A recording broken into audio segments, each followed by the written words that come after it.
오늘 우리 사부 우리 예배 자리에 나오신 여러분, 우리는 사부 예배 때마다 하나님께서 또 예수님께서 우리에게 던지시는 질문을 지금 계속해서 하나씩 하나씩 살펴보고 있습니다.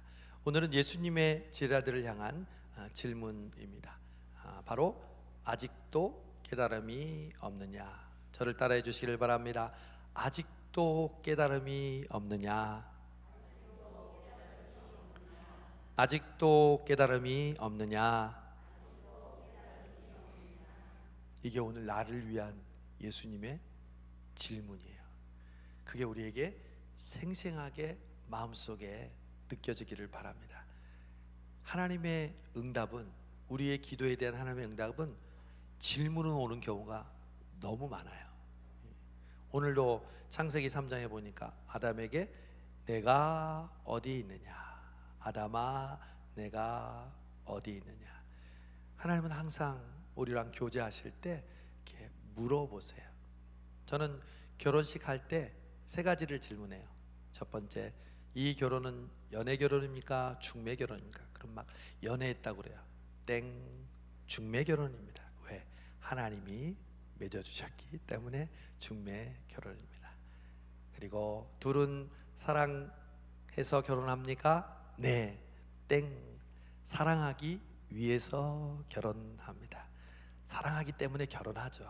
그러나 결혼하게 되면 사랑하기 힘든 부분까지도 사랑해야 하므로 우리는 사랑하기 위하여 결혼합니다. 그리고 1 더하기 1은 무엇입니까? 2입니다. 혹은 눈치가 빠른 사람은 1입니다. 알겠는? 땡, 1 더하기 1은 무한대입니다. 왜냐하면 하나님은 이 둘을 만나서 하나님께서 수많은 사람들을 구원에 이르게 하는 축복을 주시기 때문입니다. 저도 이렇게 질문하면서 주례를 하는데, 하나님께서도 오늘 우리에게 질문하시고 우리 예수님이 우리에게 질문하시는 질문이 아직도 깨달음이 없느냐. 근데 오늘 이 질문 전에 조금 이상한 일이 있습니다. 예수님답지 않은 그러한 사건이 일어납니다. 바로 예수님이 한 소경을 고쳐주시는 사건입니다. 이 사건을 보면 왜 특이하냐면 예수님의 능력이 조금 부족하다는 생각이 들기 때문에 그렇습니다. 예수님은 말씀하시면, 심지어 그냥 믿음만 가지면 완벽하게 고쳐주시는 예수님인데, 오늘 한 소경을 고치면서 예수님이 한 번만에 못 고쳐요. 어떻게 그럴 수가 있어요? 예수님의 영빨이 조금 떨어지신 거 아닌가, 이런 오해를 하게 만듭니다.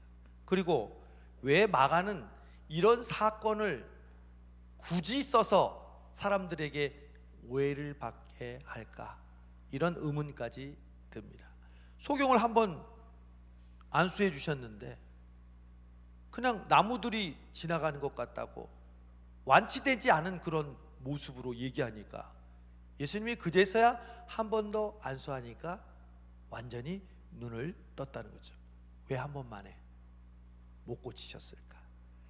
우리가 성경을 이 부분만 띄어서 보면요, 이해하기 어렵고 예수님을 오해할 수 있어요. 그러나 여러분, 성경은 항상 문맥을 통해서 연결됩니다. 이 복음서의 성경의 저자들은요, 그 사건 전후로 그 사건을 강조하기 위해서 전체 연결합니다. 예를 들면 12살 된 회당장 야이로의 딸을 고칠 때 회당장이 와서 자기 딸이 죽게 되었다고 고쳐달라고 얘기합니다. 그리고 마지막에 자기 집에 가서 야이로의 딸을 달리다 구음해서 일으키죠. 그런데 그 사이에 12의 혈루증을 앓은 여인이 예수님의 옷자락을 만지는 사건이 나옵니다. 그러니까 겉으로 보면 따로따로의 사건이지만 실제로는 이 사건은 연결되어 있습니다. 12살 12회를 혈루증으로 앓은 여인, 한 회당장은 이름을 가지고 있고 자연스럽게 예수님 앞에 떳떳이 얘기하고, 이 여인은 혈루증을 앓음으로 이름도 없이 사람들의 눈을 피해서 예수님을 비밀스럽게 옷자락을 만지고 철저하게 대조와 비교를 통해서 이 믿음을 강조하고 있는 거죠.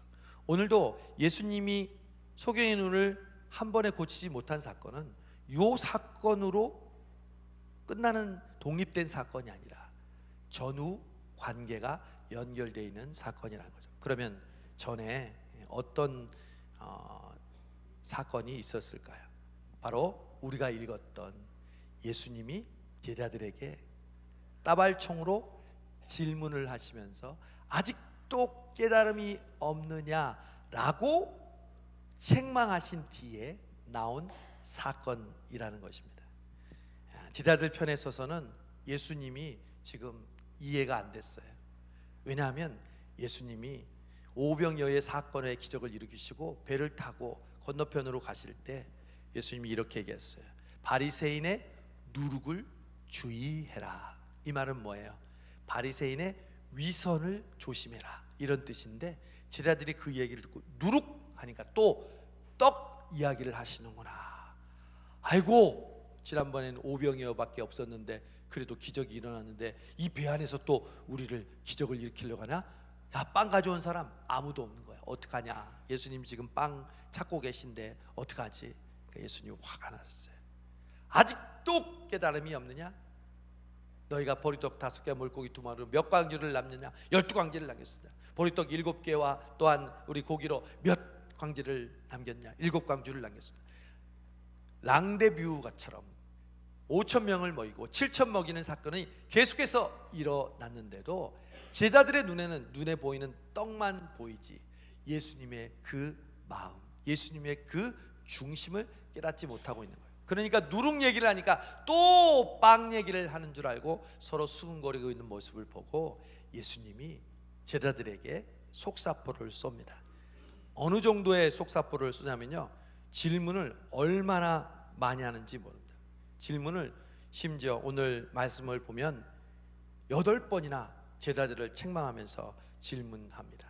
아직도 어찌 떡이 없음을 의논하냐? 아직도 알지 못하며 깨닫지 못하느냐? 너희 마음이 둔하냐? 너희가 눈이 있어도 보지 못하며 귀가 있어도 듣지 못하느냐? 또 기억하지 못하느냐? 내가 몇 바구니를 거두었더냐? 몇 광주를 거두었더냐? 아직도 깨닫지 못하느냐? 여러분, 화가 났을 때 우리가 하는 방법이 뭔지 아세요? 질문하는 거예요. 이거 누가 그랬어? 이거 화장실에 그냥 양말 거꾸로 벗어놓은 사람 누구야? 화장실 깨끗하게 사용하지 않고 머리카락 엉클어놓은 사람 누구야? 그 질문은요, 답을 하라고 하는 게 아니죠. 제가요 그렇게 얘기한 게 아니라 그게 바로 책망이니까 그걸 듣고 고치라는 뜻이잖아요. 예수님도 마찬가지죠. 몇 광주를 남겼니? 얼마입니다. 떡 몇 개를 가지고 몇 광주를 남겼니? 얼마입니다. 그걸 대답하는 게 아니라 그걸 보면서도 아직도 깨닫지 못하느냐라고 말씀하는 것이죠. 여러분, 정말 우리는 하나님의 마음, 주님의 마음을 깨닫지 못할 때가 너무 많아요. 제가 한 번은 요즘 우리 아들과 며느리, 딸이 와가지고 집이 지금 복작복작합니다.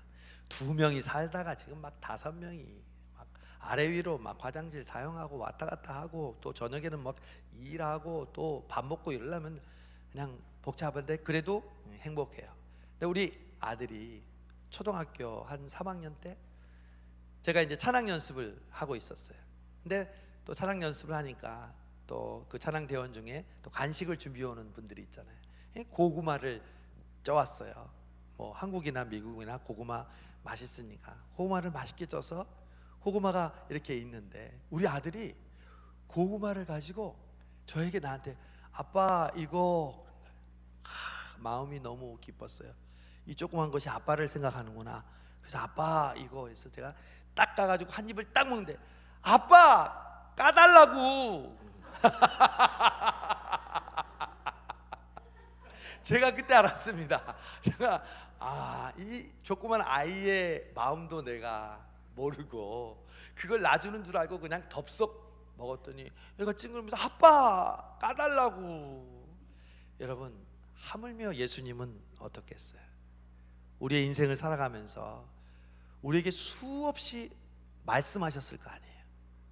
수없이 고난을 통하여 또한 내 마음대로 되지 않는 상황을 통하여 우리를 멈추게 하시고 우리를 깨우치시고 우리의 잘못을 지적해 주시는데도 우리는 전혀 모르는 거예요. 그냥 내 뜻, 내 생각대로 이거 왜 안 되지? 이렇게 하면 반드시 이렇게 돼야 되는데 신앙생활도 그렇게 하는 거죠. 그러니까 우리 주님이 제자들에게 아직도 깨달음이 없느냐라고 말씀하시는 거죠. 자, 그렇다면 아직도 깨달음이 없느냐 답답하고 있을 때에 사람들이 와서 한 소경을 고쳐달라고 옵니다. 예수님 지금 답답해하고 있어요. 그러나 제자들을 포기할 수 없잖아요. 끝까지 사랑하셨고 결국 그들을 통하여 예루살렘과 유대와 사마리아 땅끝까지 복음이 증거되었으니까 답답하지만 이들이 깨우치기를 지금 기다리고 있잖아요. 근데 예수님께서 어떻게 이 제자들을 깨우치는지 사실은 소경의 사건을 통해서 우리에게 가르쳐주고 제자들에게 가르쳐주고 있다는 거예요. 예수님이 어떻게 제자들을 깨우치냐면요, 먼저 이 소경을요 밖으로 따로 불러냅니다. 여러분, 깨닫지 못하는 우리에게 예수님이 사용하는 방법은요 따로 불러내는 겁니다. 여러분, 긴밀한 이야기를 할 때 어떻게 해요? 독대한다고 그러죠. 따로 불러내죠. 그러면 그 사람과 1대1로 얘기하면서 더 깊이 얘기할 수 있죠. 예수님이 깨닫지 못하는 우리에게도 마찬가지예요. 따로 불러내기를 사용하십니다. 그게 뭔지 아세요? 그게 바로 고난이에요. 고난. 그게 바로 내 뜻대로 안 되는 일이에요. 그때 우리는 비로소 예수님과 따로 만나게 됩니다. 그리고 예수님과 1대1로 서로 대화하면서 예수님께서 우리의 뜻을 가르쳐 주시는 거죠. 우리는 그것도 모르고 따로 불러내는 것도 모르고, 사람들은 왜 이 자리에서 고쳐주지 않으세요? 왜 슬쩍 모르는 곳으로 혼자 데려가세요? 이렇게 생각하는데 아니요, 우리는 예수님과 1대1로 따로 만나는 시간이 있을 때만 비로소 주님의 우리를 향하신 뜻을 깨달을 수 있습니다. 이제 예수님이 따로 만나서 이 소경에다가 이제 아주 특이한 방법으로 고치십니다. 어떻게 고치냐면요, 침을 눈에다 뱉어요. 뭐 땅에다 뱉어서 이겨가지고 바른 게 아니라 침을 뱉어요. 아, 예수님 왜 이렇게 지저분한 방법으로 고치시지? 말씀으로 고치든지 아니면 손으로 안수하면 고치시는데, 이 지저분한 방법으로 나의 눈에 침을 뱉고 그리고 그것을 통해서 눈을 뜨게 하시는 방법이 뭔지 아세요? 우리를 테스트하시는 거예요. 우리에게 이해되지 않는 부분, 혹은 오늘 설교했던 할 수 없는 상황 속에서 너 이래도, 여러분 명심하세요. 너 이래도 나를 선택할 거야? 예배할 거야? 기도할 거야? 봉사할 거야? 여러분, 저는 우리 성수동교회 이래도의 상황에도 믿음으로 살아가는 많은 청년들과 많은 성도들을 보고 있습니다. 다른 사람들 같으면 그러면 믿음으로 사는 것을 포기할 만도 한데, 봉사하고 섬기고 하나님께 바치고 드리는 것 포기할 만도 한데, 이래도 내 주님, 나는 이래도 주님을 의지합니다. 내 눈에 주님의 침이 뱉는 한이 있어도 주여, 나는 주님을 포기할 수 없다. 여러분, 수로보니게 여인에게도 마찬가지였잖아요. 이방인인데 자기 딸이 지금 고침을 받아야 되는 이 어려운 상황 속에 주님께 요청합니다. 그랬더니 예수님 뭐예요? 주인의 떡을 개에게 던짐이 옳지 않다. 야, 개 같은 이방인 너를 위해서 내가 너를 어떻게 고쳐주냐. 예수님 인종차별적인 발언을 했어요. 성차별적인 반언을 했어요. 요즘 같으면 큰일 나죠. 그런데 바로 그 수로보니게 여인이 뭐라고 얘기했죠? 옳소이다, 나는 개와 같은 이방인입니다. 그러나 개들도 주인의 상에서 떨어지는 부스러기를 먹나이다. 여러분 명심하십시오. 하나님의 응답은 쉽게 거저오지 않습니다. 이래도 이삭을 바치라고 해도 풀무불 앞에 던져진다 해도, 사자굴 속에 던져진다 해도, 십자가를 져야 해도 이래도 나를 선택하겠냐. 여러분 명심하세요. 제가 아까도 설교했지만 어저께 비가 왔지만 이래도 니네들 전도할 거냐? 네, 전도할 겁니다. 그랬더니 하나님이 10명이 넘는 인원들을 보내주시고 제 마음속에 우리 교회를 향한 뜨거운 희망을 보게 하셨습니다. 여러분이 지금 믿음의 삶을 살아가는 상황이 어렵고 힘들어도 바로 그때가 예수님을 붙잡을 때라는 것을 명심하세요. 내 여건이 편하고 내가 마음먹은 대로 술술술 될 때 하나님이 우리에게 은혜를 베풀어 주시는 것이 아니라 오히려 정반대의 상황이 왔는데도 이래도 하는 구매의 가루와 그런 한 바울의 기름만 있는데 이거 엘리야 대접해라, 이래도 네, 그렇게 하겠습니다. 오병이어의 그 너의 전 도시락 전부를 주면 너는 아무것도 없는데 이래도 예, 저는 그렇게 하겠습니다. 네 전 재산을 팔아서 200데나리온이 되는데 그것으로 기름을 팔면 너는 아무것도 없는데 이래도, 네가 뽕나무에 올라가면 다른 사람들이 보고 놀릴 텐데 이래도, 여러분의 삶 속에 이래도 내가 주님을 선택합니다 라는 마음의 결단이 있기를 간절히 바랍니다. 처음엔 따로 불러내시고 그 다음에 우리를 이래도 나를 의지하겠느냐. 그 다음에 뭔지 아세요? 예수님이 한 번 안수했는데 나무 같은 것들이 거론하는 걸 보낸다고 불완전해 보이잖아요. 한 번 더 안수하십니다. 그랬더니 이제 눈이 환하게 보였습니다. 그게 뭔지 아세요? 반복. 하나님은 우리에게 반복하심으로 하나님의 뜻을 깨닫게 하십니다. 평생에 듣던 말씀, 평생에 듣던 말씀, 주 예수 그 신 사랑 또 들려주시오. 여러분, 우리가 은혜 받는 거는요 모르는 말씀이 아니에요. 새로운 말씀이 아니에요. 내가 들었던 말씀, 아는 말씀인데 오늘 목사님이 말씀 전하는데 내 마음에 쿵 하고 와닿는 거예요. 평소에 듣던 말씀, 하나님은 우리에게 말씀하시고 또 말씀하시는 반복을 통해서 우리에게 가르쳐 주십니다.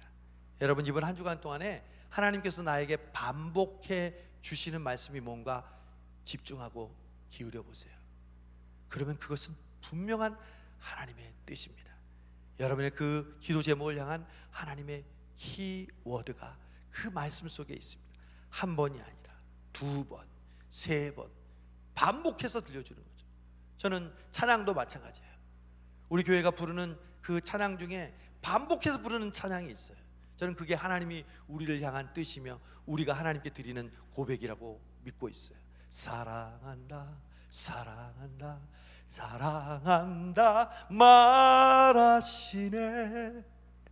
이 낮은 날 위에 이제 나는 옛사람아. 어저께 우리 임직자들하고 서유 공부했어요. 임직식 끝나도 공부가 끝난 게 아니라 아직 남은 공부가 있기 때문에 계속해요. 그런데 어제 배웠던 게 우리는 옛사람과 싸워 이겨야 합니다. 우리는 예수 믿고서도 여전히 우리 안에 새 사람만 있는 것이 아니라 옛사람이 공존합니다. 이 사실을 기억하고 우리는 옛사람과 싸워 이겨야 되는데 그 옛사람과 싸운 비결은 오직 내 안에 계신 예수 그리스도, 그 생명으로 인하여 그분의 본성과 그분의 성품을 드러낼 때 우리의 옛사람은 사라지는 줄로 믿습니다. 어제 그 말씀을 우리가 읽었는데 공부했는데 오늘 찬양할 때 이제 나는 옛사람아, 하나님이 지금 우리에게 말씀하시는 반복하는 메시지가 이거구나. 너는 이제 옛사람이 아니다. 성수동교회야, 119년 된 성수동교회야, 그 가운데 여기까지 살아온 청년 공동체야. 너희들은 이제 옛사람이 아니다. 예수 그리스도 안에서 새로운 생명체다 명심하시기를 바랍니다. 우리의 겉모습이 달라져서 우리가 새로운 사람이 되는 게 아니에요. 이 성탄절은 바로 우리의 새해를 시작하는 절기입니다. 1월 1일이 새해가 아니라 성탄절을 맞으면서 우리는 이미 새해를 맞고 있습니다. 이 새해를 통해서 하나님께서 우리에게 반복해서 말씀해 주시는 그 음성을 듣고 우리는 새해를 시작하게 될 것입니다. 오늘 아직도 깨달음이 없느냐는 이 질문이 오늘 우리의 마음속에 와닿기를 바랍니다. 사랑하는 김 목사야, 내가 그토록 너에게 전해줬는데 아직도 깨닫지 못하냐. 사랑하는 아무개 장로야, 아무개 권사야, 아무개 집사야, 아무개 청년아, 그토록 깨달음이 없느냐. 너의 지금의 삶을 통해서 내가 얼마나 경험하게 해주고 깨닫게 해주고 기도하게 만들었냐. 아직도 깨달음이 없느냐. 그런 우리를 따로 불러내시고 이래도 나를 의지하겠냐고 우리를 물어보시고 결국 반복해서 이 성탄절에 똑같은 성탄절이잖아요. 작년에도 똑같은 성탄절, 그 작년에도 재작년에도 똑같은, 아니요. 반복해서 주시는 은혜는 우리에게 새로운 성탄절이 되는 줄로 믿습니다. 바로 2025년 이 성탄절이 반복해서 우리에게 임하시고 우리를 깨우치시고 우리를 가르쳐 주시는 이 예수 그리스도를 통하여 다시 한번 그리스도의 성탄을, 깨달음이 있는 성탄, 예수님과 따로 만나는 성탄, 이래도 나는 주님을 포기하지 않겠습니다 고백하는 우리 모두가 되기를 주님의 이름으로 축복합니다. 하나님 아버지, 대강절 셋째 주일입니다.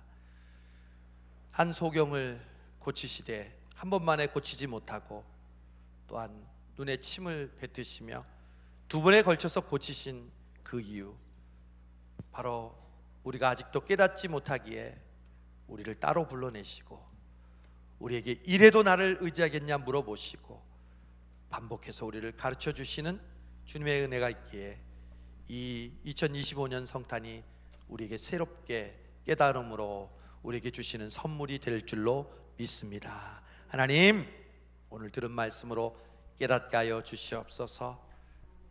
변명하고 합리화하지 않게 해주시고 고백하고 순종하고 믿음으로 나아가는 우리 청년들과 우리 모든 성도들 되게 하여 주옵소서. 예수님의 이름으로 감사하며 기도하옵나이다. 아멘.